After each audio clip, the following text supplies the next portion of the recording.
we are missing someone from this show today. Brian Down and I are no longer working together. I'm kidding. He's the best. I love Brian. He's on vacation with his beautiful wife and daughter. So I'm taking the reins for today. So today we're going to be doing sales training and sales coaching, which I'm super excited about. Thank you so much for joining us on the Anti-Hustlers Weekly Show. If you're here, please say hi in the chat. Let us know where you're watching from. Helps us know. I would love to know where you're watching from. I know Sergio's in South Florida. I think, Angela, you're in Cali, if I remember that correctly. It might have been Texas. Could be wrong. Steve, we know. Luli, I don't know what your name is fully, but would love to know where you're from and what you're up to. Mr. Rome, Georgia up in here. Steve Bradford, good to see you. What's up, Tim? Tim, you can come join us on the actual live. If you're on the Facebook group, you can join us live on the actual link if you want to come hang out and be together. Would love to see you guys. So basically what we're doing today is we're going to be sharing with you sales insights. You know, my goal though is when I have this insight to share, the more engagement I get, the more reach that we get, the more support I can provide. So if you don't mind, please help me out. If you're watching this on the actual Zoom link, if you can jump into the Facebook message and just drop a hashtag live, that'll be great. Today, we're going to be talking about the best sales tactics that you can use in 2023, specifically utilizing sales psychology. I did graduate with a psychology degree. I love how the human mind works, and decision-making and understanding decision-making and how the human mind works will help you sell more. So I'm going to be deep diving today into 3 things that I guarantee will help you make more money. Guaranteed, okay? Number 1, 4 sales psychology tips that will help you make more money. Number 2, the tell, don't ask frame to position yourself as an expert on your calls and improve your close rate by at least 2 times. And then number 3, we're going to do some role playing on the deposit frames in order to get paid on the actual call and avoid getting ghosted, because this is a very common thing. Here's what I see a lot. I talk to a lot of agency owners, entrepreneurs all the time who have huge sales goals to start the year, but then they struggle to increase that close rate and they're not sure why. They know they need more support, more help, more role playing. There's something that has to change, obviously, in order to get the results that you're looking for in order to scale your sales. What my clients often say from POD is that when working together before they were working with us, they're reading a lot of sales books, they're leading into objection handling, they're testing new offers, but they keep experiencing the let me think about it objection, right? And then they end up getting ghosted by prospects that they thought they would close. Let me know if that resonates with you in the chat. It's pretty common to see this, pretty constant, and it's happening a lot. So we want to help avoid that for you. If you're wondering why your sales are struggling and your close rate really isn't increasing to the level that you want it to, and you already have quality leads and a solid offer, then we're going to train you here today on how to close and get paid on your calls. That's my goal. So if you want to learn about how to increase your close rate so you can make more money, you can take your agency to the next level, just drop a yes in the chat for me on Facebook would be really helpful. I'd super appreciate it. And I'm super excited to get into it. Let's talk sales. All right. So first things first, I just want to understand, please, where right now you are at in your sales process. If you can drop in the chat where you currently are in your sales process, it will help me a ton. So what I would love to know is how many sales calls are you doing on average per week, right? What your closing rate is? Give me some insight so I can better support you. Also, if you're on the actual show with me, if you can have your video on, so Angela, Glenn, Sasha, Luli, and Sergio, if you can, that'd be great to see you. If you can't, not the end of the world, but it just makes the experience better for everyone. So we'd love to see you. That being said, I just love to know essentially where you're at currently with your sales process and your sales closing. And then I'm going to dive into some training on how to actually improve your close rate. All right, let's dive on in. Let's start first with why psychology is actually so important in sales. First and foremost, psychology is the study of the human mind and how it functions. Okay, so understanding decision-making and how people make decisions is vital to your success in closing. If you don't understand how people make decisions, you will not be able to be successful in closing more deals. Thus, learning how to influence that type of decision-making is key to your sales success. If you don't know how to influence decision-making appropriately, you're going to have a harder time closing deals. What's up, Josh? What's up, Nate? Brett, good to see many of you. Thanks for joining us today. We're doing sales psychology. The use of psychological tools are shortcuts to get your desired outcomes. Okay, that's what the purpose of this is going to be today. So I just want to ask you, if you're watching this training, do you want to make more money? Can you drop it in the chat? Yes, if I want to make more money, please. I just want to know if you want to make more money. Please let me know. Just let me know.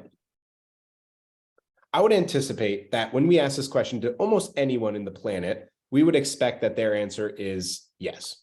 Now, we're going to seed plant this. We're going to talk about this more later because this is a really, really important characteristic and category to understand when you sell marketing services to your clients. All right. Now, let's just do a quick recap of the one call close. If you don't know what the one call close is, that's kind of my core tenet sales process, what I've been coaching on for many years now. I love coaching sales, and basically it works in every niche, every type of offer. The idea behind it is that you don't have to do 2 calls, which is usually what we see in the agency space, people doing qualifying and demo calls. Instead, we just want you to do 1 call. The key ultimately is to remind you and the prospect that time is our most valuable asset, not our money. And you can get paid on the very first call. It is absolutely feasible. I will prove it to you, and you can do it. I'm very confident you can make that happen. And you can also watch the one call close training. We have it in our Facebook group. If you're in our POD membership area, you'll have access to it as well. It's extremely valuable. All right. Let's also talk about what sales psychology isn't and what the one call close isn't. I want everyone to read this first line 6 times. This is not some sort of Harry Potter spell to magically get paid. Nothing I'm going to teach you today is magically going to coerce someone to pay you. That's not how it works. Understanding decision-making and using psychological tools to influence decision-making doesn't mean you can force someone. There are people on this call that are current clients. There are people on this call that have been clients. And there are people on this call that I've spoke to that are not clients. What does that mean? Does that mean Alex Schlinsky is a bad salesperson? No, it just means everyone has agency. They have choice. They have decisions to be able to make whether or not they want to move forward with something. We don't control that. We can only influence that decision, okay? This is also not a detailed script that I want you to be following inherently. It's also not a manipulative used car salesman approach to sales. Ironically, when we started this show, there was a car salesman on here. He dropped off, so it would have been really funny to see his reaction to that. This is also not a method to force a square peg into a round hole. The idea behind this is how to appropriately provide someone a great experience in sales, because that's what our job is in sales, not just getting paid, providing an exceptional experience. So let's talk about the 4 main key elements that I promised today, okay? The 4 main key elements that I promised today are the 80-20 of sales psychology, and that starts with the why are you on this call frame. Now, I'm going to stop sharing for a second so I can talk to you all simply. Again, if you are on this live and you can have your video on, that will really be great. If you can't, no worries, not the end of the world. Has anyone ever, excuse me, has everyone ever used the why you on this call frame that's not a current client, obviously, because the current clients know it. Now, what I see a lot of times on calls is people will start the meeting, and this is how it usually looks. Hey, Renee, really appreciate your time today. I look forward to chatting with you. Why don't you tell me a little bit about your business? This is a very common front-end frame that we see on calls. The problem is an open-ended question like that leads to nowhere. It does not get you the result that you're looking for. The reason why I recommend using the why are you on this call frame is for this purpose. It will allow them to identify that time is the most valuable asset, not their money. They'll be able to share their intention of working with you, their desired outcome of the call, and their urgency. Here's an example of what it would look like. Let's say you work with solar companies, okay? And you say in 3, 2, 1, hey, Derek, really appreciate your time today. I'm looking forward to chatting with you. Obviously, time's the most valuable asset we have. I want to make sure I deliver for you. What are you hoping for from this meeting so I can deliver for you? Give me that insight and I'll make sure it's really valuable moving forward. And then they respond, well, I saw your ad online about generating more solar appointments and I could really use that help. I'm looking to generate at least 3 to 5 more sales opportunities every single month. And I really need this to be done as soon as possible. That's why I'm on the call.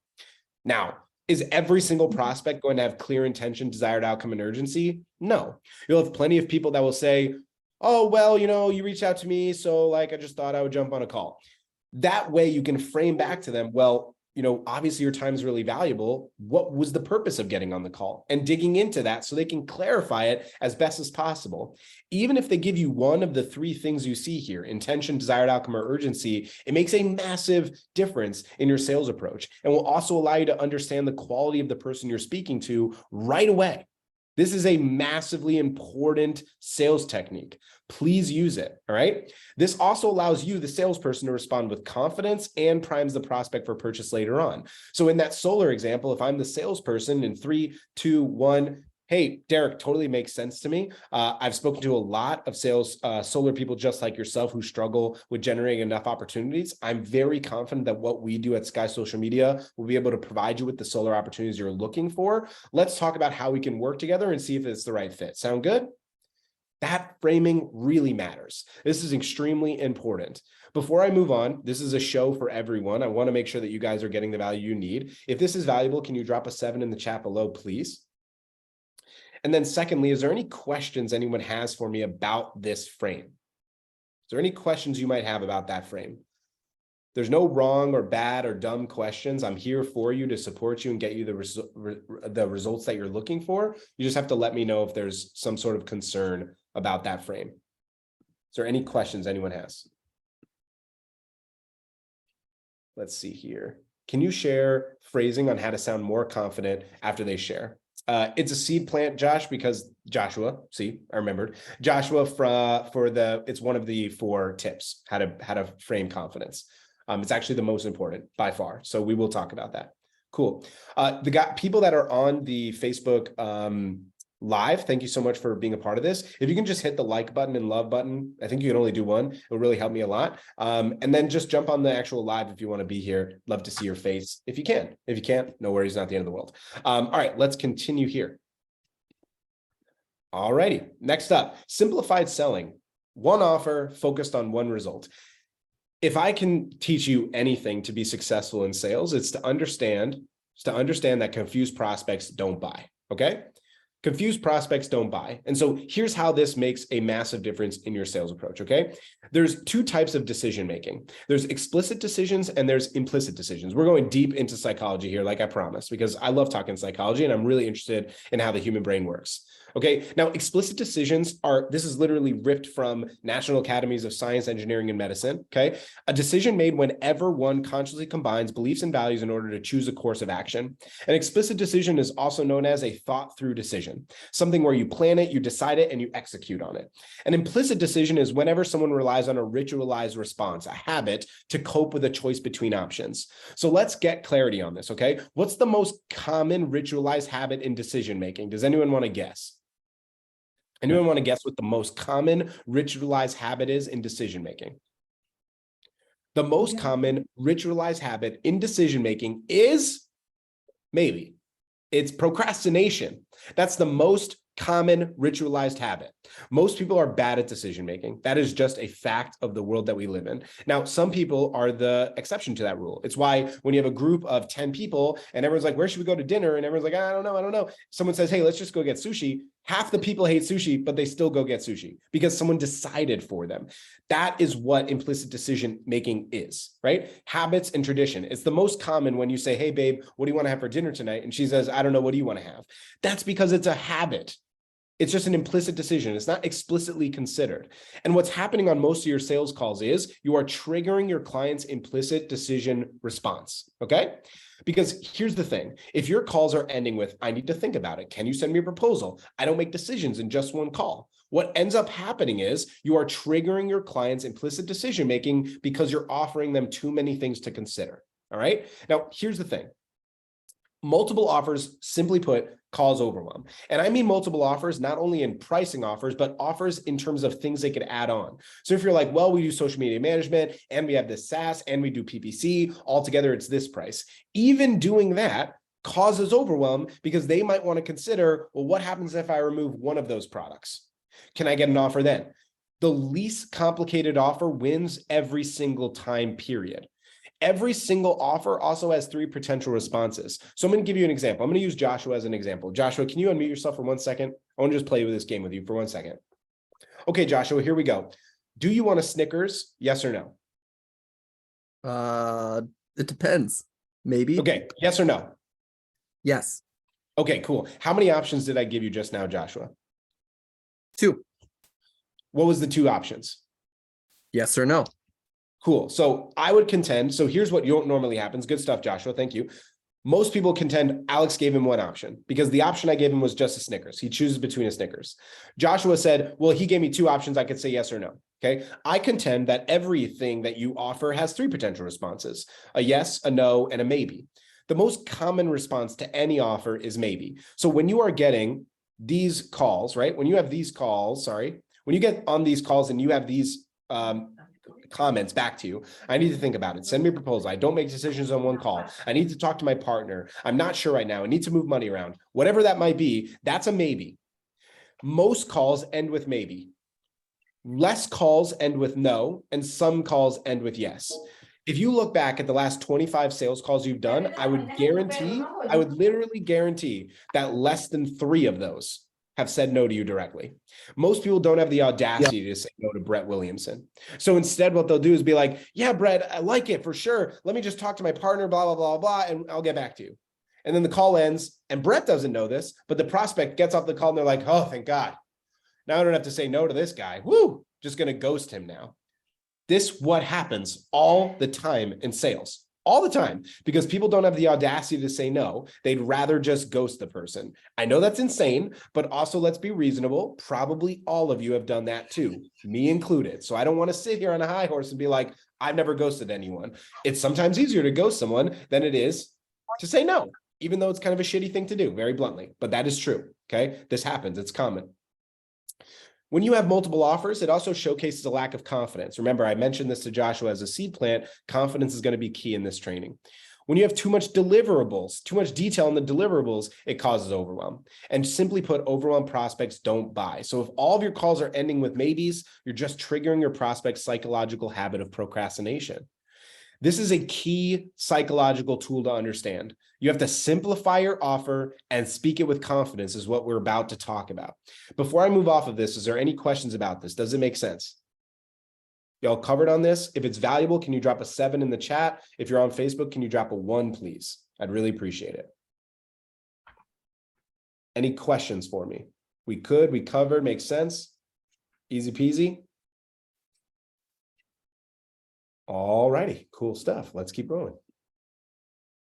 Let's go to the next one. Okay, this is the third. Don't ask, tell, closing frame. Okay, let me ask you. Okay, how many of you close with these closing lines? Hey, what's stopping you from getting started today? So what do you think, Angela? Are you ready to get started? Hey, Brett, it's $2,500 a month with a one-time setup fee of $750, but if you start today, I'll waive the setup fee. I'll lock in for 6 months. How does that sound? These are terrible closing lines, and they're incredibly common, We see these all the time. I hear them all the time when I do audits for my clients. When we review calls, especially for new clients, we see this all the time. And especially the bullshit waiving of setup fee that was fake altogether, which dictates that you're not really selling with integrity, even though you say you do. What are we doing? This is not what a salesperson does, okay? Sales is about 3 things: authenticity, confidence, and transparency. This is what I call the ACT method, okay? Authenticity is the truth behind your words. Confidence is the actual belief that the result will happen, that you say will happen. And transparency is the amount that you are willing to share. If you can fulfill yourself on your sales calls with authenticity, confidence, and transparency, you will be successful. Okay. Now, I wanted to share this with you because I think it's really valid to see this. Okay. This is one of my friends, Hakeem.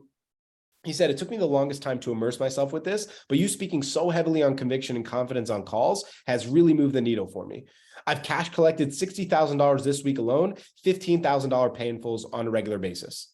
Now, this is one screenshot. In order to make sure that this is not going to be a 3-hour training, I would not put in an additional 1,000 plus screenshots that look exactly like this.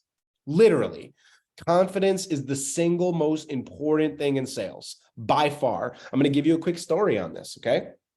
And then Joshua, I'll be happy to answer that question you have of how to frame it. Listen to this, okay? I audited a sales call for a client, okay? He was a new client, and he had me review a call for one of his team members.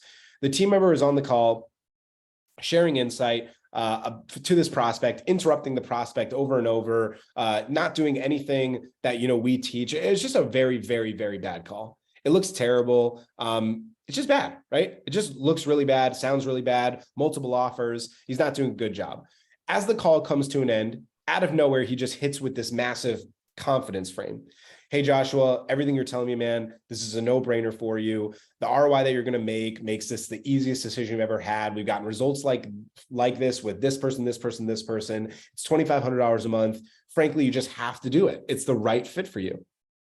And then the person on the phone just says, how could I say anything other than yes? Like, I trust you. I believe in what you're saying. Like, I believe this. The call was terrible. It was a really bad call, but the result was what we were looking for, which is getting paid. So I clarified for him, hey, the whole call was really bad. That part was really good, but this is just an indication of identifying the sales psychology that matters most. People ask me really confidently, commonly, like, what's the 80-20 in sales?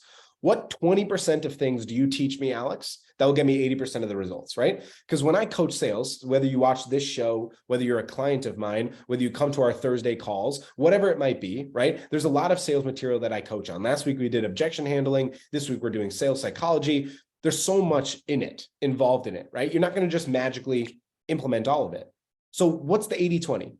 This is the thing. This is the 99-1, not the 80-20. It's literally the 99-1. If you do only one thing from anything I've ever taught you or trained you on at all, it is this: telling, not asking at the end of calls. By simply stating to someone, hey, Joshua, based on everything you told me on this call, this is the right fit for you. You're looking to increase your solar business and you haven't been able to do it thus far. I'm an expert in this industry. I have proof to back it up. And the ROI for you is going to be massively substantial. Our goal is to build an ATM for you that's broken. And here's what I mean by that. If you put $1 into an ATM machine and you get $2 back, how many dollars would you put into it? Unlimited, right? Well, here's the thing, okay? We are looking to build an ATM machine that you put $1 in, get $10 back out. I've gotten those results before. But even if you put $1 in, get $1.50 out, it's still worth it. And that's why this is a no-brainer for you. It's a $3,500 a month package. We should get started today. It's the right fit for you. I truly believe that. That's how sales is supposed to be done. Not asking, hey, what do you think? Do you want to do this? Who fucking cares what they think? They're not on the call to say what they think. They're on the call because you're an expert. They want you to diagnose what they need. This is the job.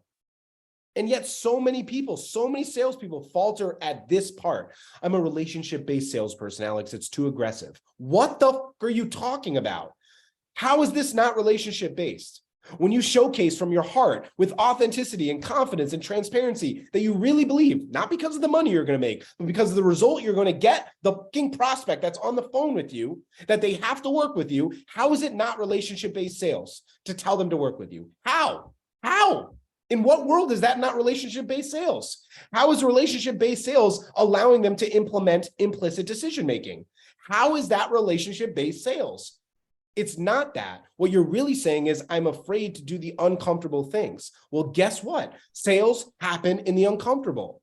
It's not comfortable to help someone go from problem to solution. Of course it's uncomfortable. But here's the thing, guys. Listen to this carefully. Listen to this, okay? When the pain of staying the same is greater than the pain of change, you must change. When the pain of staying the same is greater than the pain of change, you have to change. And so when you're struggling with your sales calls, when you're struggling with closing, when you're getting a lot of maybes, when you don't understand why your prospects are ghosting you and not actually buying from you, when you believe in your heart of hearts that if they buy from you, they're going to get the result. When you believe that and they're still not doing it, it's because you are not selling. You are telling. You have to tell them, not ask them. This is so important. It is the most important thing I can teach you by far. You can't give a frame for confidence. Confidence is from authenticity, transparency, belief. That's what confidence is. It's not a script. It's just the belief of telling the person on the phone based on the conversation you had that you can get them a result. If you're looking for some frame, one of my favorite ones is that ATM one. I also like this one a lot. Look, Nita, if I could give you a DeLorean and show you, what's going to happen 90 days into the future and the results that I would get for you, you'd be running through a brick wall to make this happen. I can't do that. There's no magic. I can just tell you with immense confidence, this is the right fit for you. I know there's fear. I know there's concern, but this is the right fit. This will work. but you have to take that leap with me. You have to be willing to follow up with the leads. You have to let me do the work, and we have to succeed together. The win is not getting paid today. The win is getting the result together. I believe that wholeheartedly. And if you do too, that's why we should work together. That is itself an entirely different confidence frame. Use whatever is in your arsenal that's real and authentic. And here's the thing. The first time you do it, it's probably going to be terrible. You're probably going to falter over your words. You're probably going to sound like a complete imbecile. So what? Good on you for trying. All you have to do is listen back to the call and be like, that was stupid. That was weird. Why did I say it like that? Let me work on this. Can I get something that triggers my brain to get me into a confidence frame? How can I do that? What can I do? Learn from it. That's the whole point. That's the whole point. Does everyone understand this frame? Does everyone get why this is so incredibly important? Does anyone have any questions? And if it's valuable, can you drop a 7 in the chat? And if it's not valuable, I'm sorry for wasting your time, but there's no way. It's not, I mean, it's impossible. You know, I've done this training a lot. It's not possible. Does anyone have any questions on this?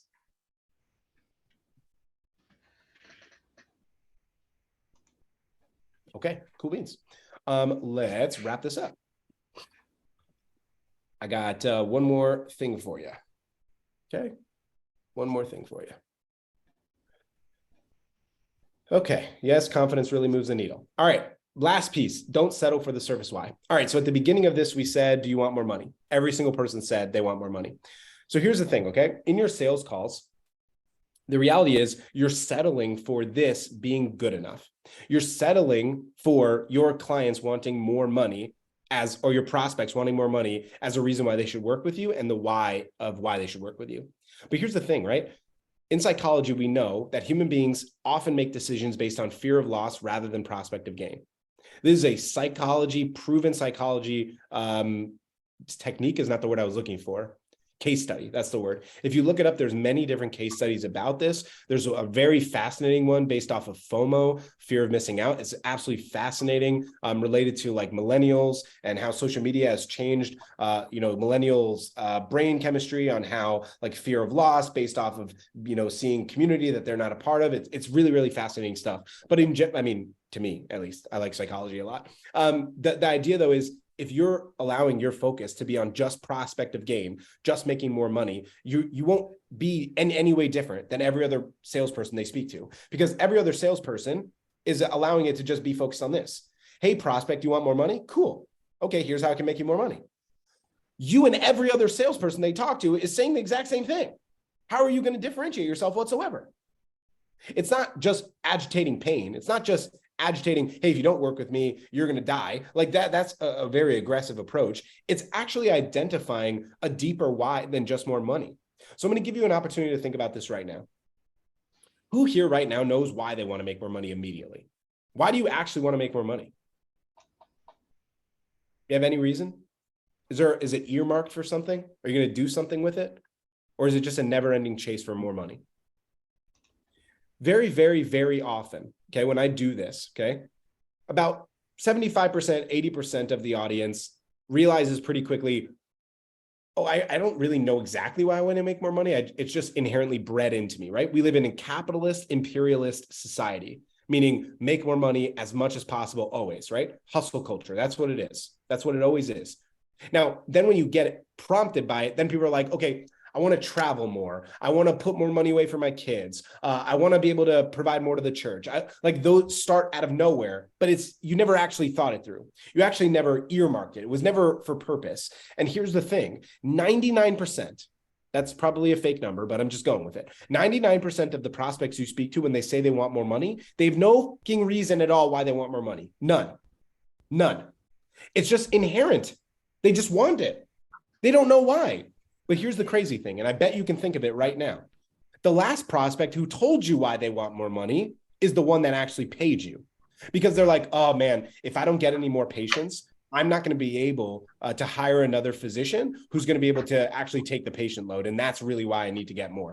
Oh, so there's much more than just wanting more money.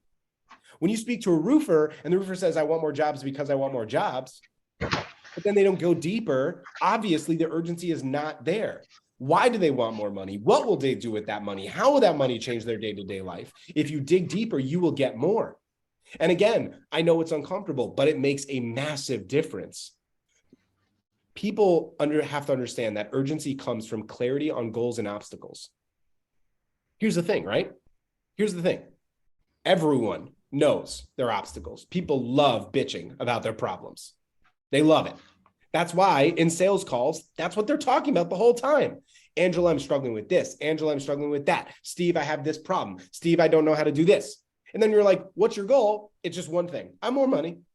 Now, more money is veiled as whatever their ideal scenario is. More patients, more jobs, more opportunities, more roofs, more solar, whatever it is, right? But at the end of the day, what do those things equal? It equals more money. And you're like, why? They don't know why. They know all the obstacles. They don't know why. So here's what I'm trying to give you the tools to have. Consider these as examples. This could be for any industry, but it will really help you if you know your avatar. Maybe a roofer wants to hire another contractor to do the work. Imagine being on a call with a roofer and they say, yeah, man, I would really like to get another, 3 to 5 jobs per month on average. And you're like, why? Like, what does that do for you? So I understand what's at stake here. Like, just, it'll make life easier, more money, more problems, as they say, but I think it will make everything better. Yeah, I get that, man. But to be frank, like there has to be something deeper than that. Like, have you ever considered it? No, not really. Well, here's the thing. I speak to a lot of roofers. What I find is a lot of roofers end up doing the work themselves for like a decade plus. You mentioned you've been in this industry. Are you still doing the roofs yourself? You're doing a lot of the work. Maybe part of the opportunity of getting more jobs is you can maybe hire another contractor to do the work that you don't have to do anymore. Is that something you're considering? You might not land, by the way, with every person, but if you land with one of them, it's going to make a massive difference. You might open up something that they haven't even considered for straight up 10 years. I've heard people on calls with a roofer doing this frame that I've taught them. And the roofer on the other end says, I haven't even considered that for like a decade. No one's ever asked me that, literally ever.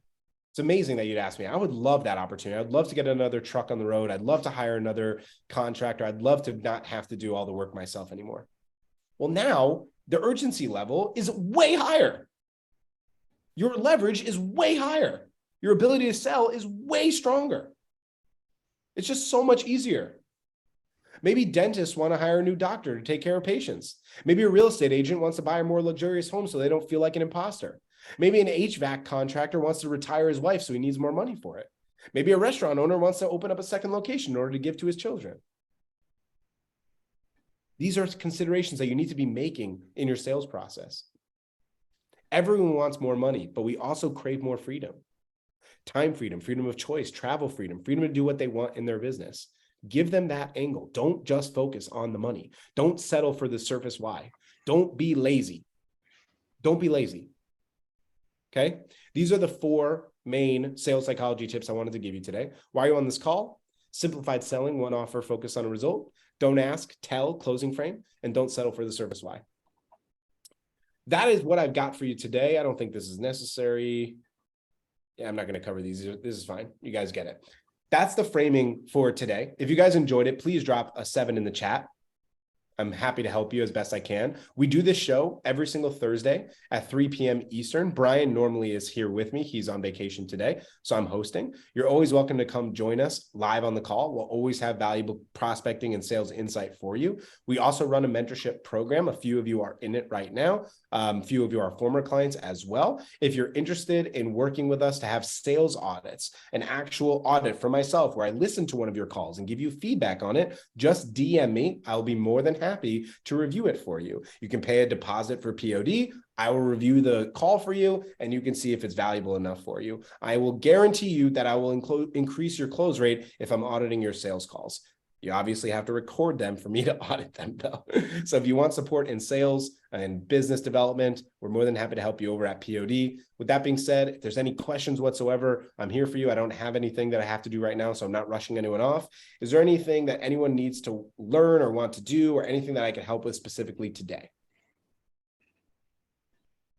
David James said, has anyone seen an Israeli sell something? They know how to sell. No idea where that came from, David. But I did used to live in Tel Aviv, totally random, but that was hilarious. Does anyone have any questions for me? I think I also promised that I would teach you the deposit frame. So I just want to frame that really quick and then we could wrap for today. The deposit frame is really valuable at the end of calls when someone wants to work with you, but for some reason they can't today. So let's say for the example, it's I need to talk to my partner objection, just to make it easy. And then you'll learn this frame. If someone says they need to talk to their partner, you want to identify first, hey, just to clarify, right? If your partner wasn't involved in the decision, not that they're not valid, they are, is this something you want to do, right? Because obviously, if you're not 100% bought into it, you're not going to convince your partner if you're not. No, definitely, I'm bought in, Joshua. Absolutely, I want to work with you for sure. I just want to confer with them. Hey, totally fine. Let me ask you something maybe you didn't expect. What if they say no? What if they say no? What would you do?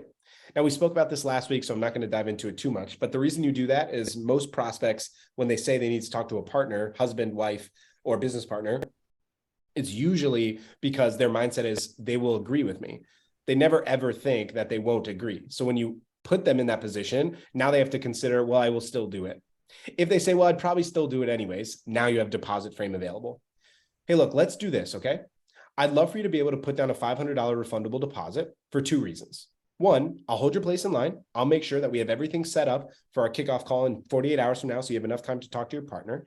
And 2, I would hate for you to get off this call and have that very annoying, menacing sound in your mind of, here's all the reasons why I shouldn't do it, right? Because you'll be amazed that when you make this deposit, which is an affirmation, not just verbally, but financially, that you definitely want to do this, when you go speak to your partner, you'll have much more leverage and your mind will not play tricks on you. It will say all the reasons you should do it versus all the reasons you shouldn't. And that's why I really believe this is the right fit for you. Are you comfortable with that? I'm like, well, I don't know. What do you think? Like, hey, just note, this is a break glass in case of emergency. If we jump on the call on Thursday and you say, hey, this isn't right for me, no questions asked, break the glass, I'll refund you, no problem. But I know that won't happen because this is what you need. It's the right fit for you. And that's it as a deposit frame. What was your main takeaways, guys? What did you take away from this? Give me a note on it. I want to hear from you. Would love to know. David Holland asked me, can you talk about the white label team you are affiliated with? David, can you jump on the link? Because I have no idea what you're talking about. Like me? Like, can I talk about the white label team I'm affiliated with? Or can a salesperson talk about it? I'm not sure I understand what you're saying. If you want to jump on there or reframe that question, I will happily answer it. Simplified selling, tell, don't ask. Cool. Love it. Good stuff.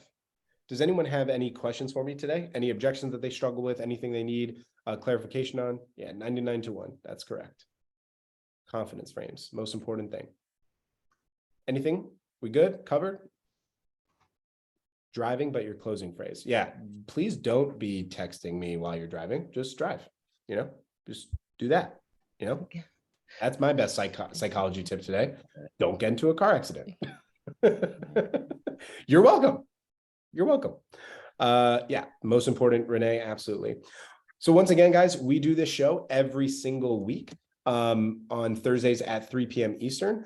Jen, can you drop the add event link here so that I can drop it on Facebook and here in the chat so they can have it? And you can join us. It will just, if you click that link, it will put the actual show we do every single week on your calendar. Okay. What's up, John Medina? What do you got for me?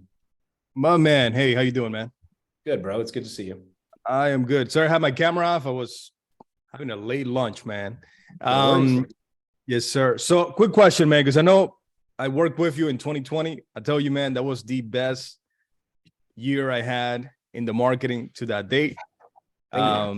You told me you were going to take me over 10,000 recurring in 3 months. You did it in a month and a half. I should tell people about you, man. I really appreciate you. So right now I'm actually coming right back into the marketing. I stepped away, as you know, right? Yep. Since the end of 2020, I think it was. But clients came to me. I picked up a few and I was like, man, I should probably go help a few other businesses, right? So when it comes to restarting, man, I'm doing a little bit the way you taught me, right? I'm going to do the part that I didn't do that I should have done, which was running ads for myself. Yes. Obviously, it's going to be video ads. What do you recommend, man? Because obviously, one niche, I learned that from you. So I'm niching down to one. I'm doing the fulfillment myself right now until I can afford to hire someone that is as good as me or better. Yep. All right. What do you recommend me restarting, man? How would you say in the next week or two, man? How do you get in front of people? Yeah. So there's two things that I would do. Two things I would do. One is I would use my like local network, especially if you are in a religious network. Considering you have Jesus in like letters behind you, I'm considering you're probably part of a church. Like, just if people don't know who I am, just in general, just for clarity, I run two companies. Prospecting on Demand is our mentorship community. It's why I'm always repping the culture. It's what this is. We have our event at my house next week. Brett, can't wait to see you. It's going to be fun. Obviously, you too as well, Jen.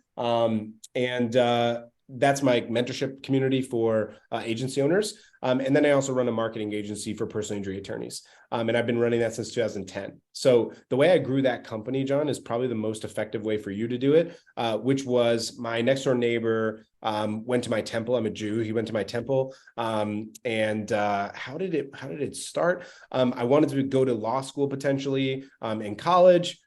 Do pre-law. And so I did an internship with him, and he was basically telling me not to do it, but I was interested in Facebook, and like it just started with business pages. And that's how I started working with him. He paid me $1,000 a month to post for him on Facebook and send constant contact newsletters. After working with him for about 6 months, I moved to college at University of Central Florida in Orlando. And I asked him if he went to law school with anyone in Orlando that I could potentially become, that could potentially be a client of mine. And he sent me like 20 of his closest friends from law school, to which half of those became clients. And so suddenly out of nowhere, I had a $10,000 a month business. I didn't do anything. I mean, I fell ass backwards into it completely. And so if you have a community, a religious community, they always want to help each other. And I think it's just a super valuable frame to consider. So if you go to church and you know businesses there that you can support, you use that leverage. And I know it's uncomfortable, but the whole purpose of it is to really help, especially ones that have more leverage. One other example is one of my very close friends, one of my groomsmen at my wedding. He quit his job that he had in Manhattan, and he started a new fractional CFO business.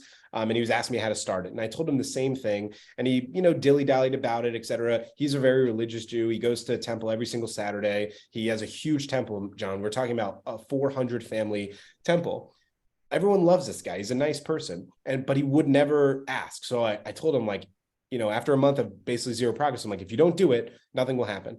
He finally messages me on one Monday. Hey, I've got 10 sales calls booked this week at the, Kiddish, which is like a drink thing. I mentioned like I'm starting a new business, and I was like, it's just a fractional CFO. And like, they were chomping at the bit. So like, oh my God, I want to chat with you, blah, blah. And it was so enriching and exciting.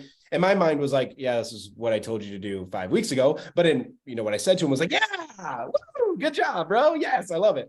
And from that, his business went from zero to $10,500 a month, just from 4 clients. That method is by far the fastest and most successful, but it doesn't work for everyone, obviously. That method is really good. The second method in terms of ads, I'm definitely not an ads expert by any means. That would be more so my team, like Bobby and Andrew and stuff. But in general, like what we recommend right now is lead ads. The best way to do it is have like a very direct offer on the lead ads with good targeting. You should expect that the lead quality would be a lot lower, but the price will be a lot lower than if you were to put together like a whole VSL funnel and everything like that. So I just put that together and then send over, call them up and try to create opportunities. But I would probably wait to do that until you've maximized your local opportunity first. That'd be my recommendation. Hopefully that helps. Okay, so Angela says, Thank you, sir. So I offer both social media management and GHL SaaS. I'm trying to simplify my packages offer. Could I get help with that? We'll be happy to pay for your time. Yes, 100% Angela. Just message me, please. I'm more than happy to help you. I think you could probably combine both of them because GHL has like a social media planner thingy. So yeah, definitely can help with that. Just message me on Facebook, Angela, and we'll chat about it. I got you covered. Jen, can you drop the m.me link for Angela, please? All right, fam. Is there anything else I can help with before we rock out of here today? Was this valuable, helpful? Good stuff? Cool. Next Thursday, we're going to be talking about Unplugged. Jen, no, to Angela. Can you drop it to Angela? Next week, we're going to be talking about how to deplug and get laser focused on your business moving forward. Come join us next Thursday, 3 p.m. Eastern. Brian will be back. I think we're going to be in person together for the show, I think, because he's coming in the morning. So should be in person. And then right after that, we're heading to our VIP dinner for the POD Unplugged event, which I cannot wait for. It's going to be epic. So really looking forward to it. Thank you all so much for your time. If you need help in scaling your agency or help with sales, reach out to us. We're happy to help you. Have a lovely rest of your day and Happy New Year.